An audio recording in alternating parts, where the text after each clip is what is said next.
talk about the violence that occurred at AEW All Out. There are two things that stuck out mainly.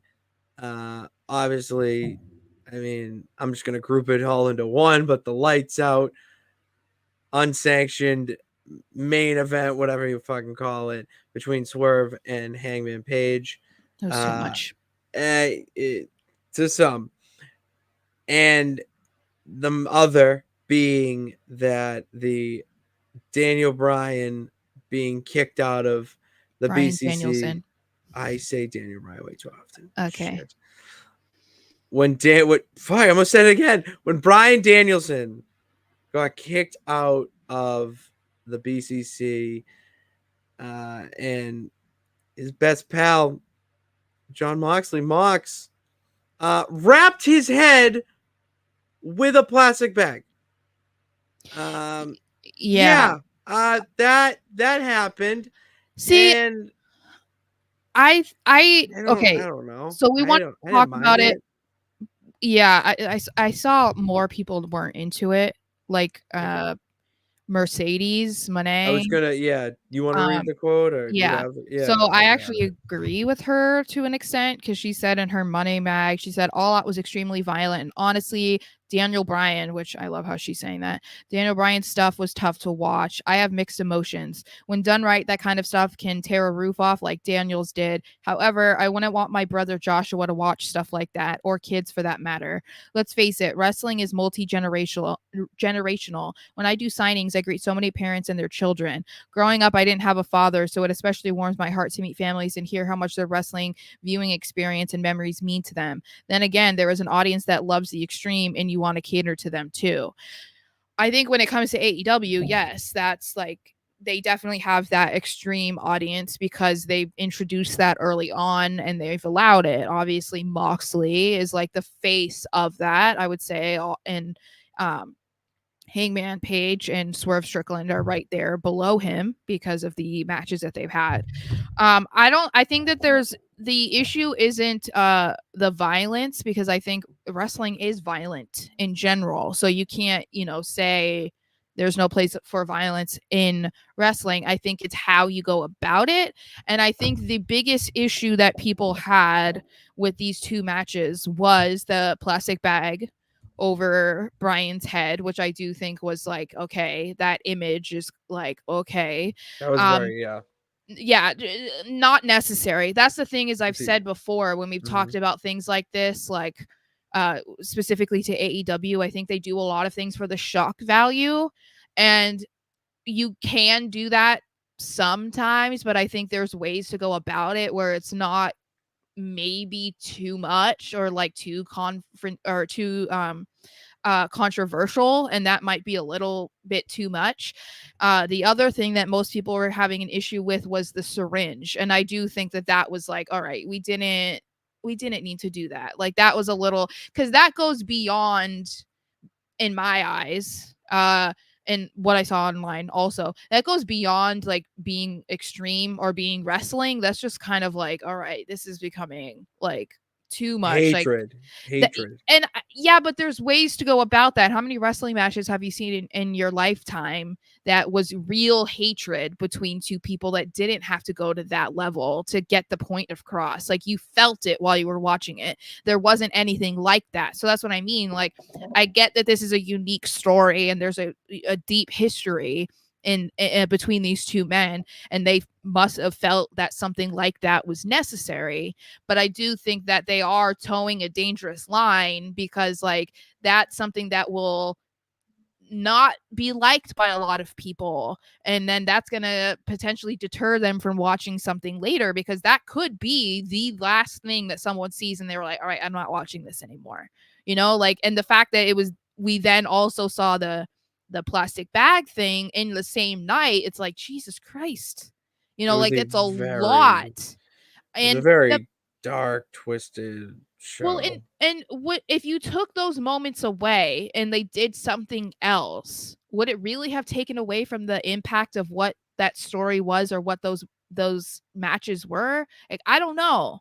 I think that's another thing that you have to like take into account, is like, there are ways to portray certain things in wrestling and in stories and in between two characters and whatever, however they feel about each other, without taking it to such a degree that they did. And I think Mhm. that when you look back at these matches and people really did enjoy them, or whatever happens in the story, I think that if you could take the most controversial moments out and people still believe that they were good or they enjoyed it more, then you might want to like reevaluate the plans going in and be like, all right, maybe we don't have to do that. We don't have to go that far because we can do something else and we'll still elicit the same feeling, if that makes sense. Yeah, no. Building off your point is, when I watch something like that, an extreme match like that, I always, or I try to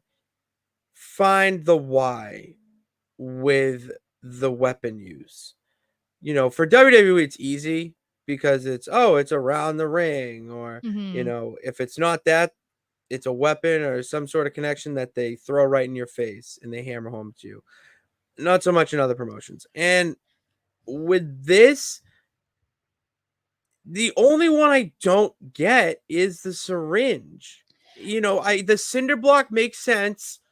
I know it's not your cup of tea, but it does make sense though, because Swerve would do that to. He did it to Keith Lee with the Swerve Yeah. stomp, and he threw And him on his back, that's something that you saw in ECW. So it's and yeah, not it's yeah, that's not like too far out there. yeah, it wasn't, and it's not that far. I saw a bed of nails, in Blood and Guts, um, which obviously insane. But it was blood and guts. I guess if you get thrown through a bed of nails, you get to see some gut. Back to the conversation with this match specifically. That was the one thing that I was like, why? The plastic bag with Bryan Danielson. I'm still trying to figure that out, but I also am under the assumption that that's just something the Blackpool Combat Club would do. Like, take it, kind of use your imagination here, Sarah. Like, if it was them celebrating with Bryan Danielson after a celebration of something else, like outside the ring or whatnot.